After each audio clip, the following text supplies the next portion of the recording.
One day, George the steamroller was waiting for Percy to take him to a new workplace. George was being rude to Rheneas and Skarloey. "You're just worn-out wheels on worn-out rails." "You need rocks for your roads," replied Skarloey, "and we're helping you." "I need to flatten little engines in the scrapyards," retorted George. Then Percy arrived to take George away. He was still rebelling. "Railways are no good. Turn them into roads." The little engines were pleased to see him go. George grumbled all the way to the old branch line. He was going to turn it into a road. When they arrived, George was rude again. "Bumpy ride on rotten rails. I'm glad it's over." "So am I," said Percy. "Ha!" huffed George. Percy was still fuming when he met Thomas. "What's up, Percy?"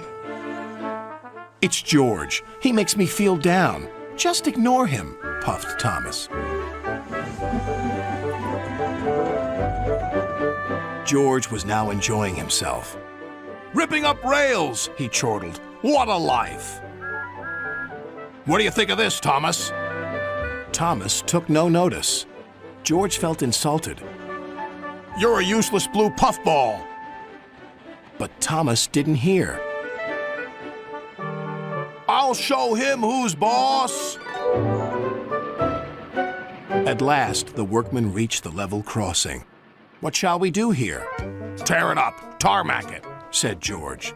So they did, but not properly, and George knew it. Later, Thomas was traveling home on the same line. He was pulling freight cars filled with vegetables. The signalman had forgotten to warn his driver about the crossing. "That's nice. We don't need to stop," said Thomas happily. "Yes, we do," called his driver. But it was too late.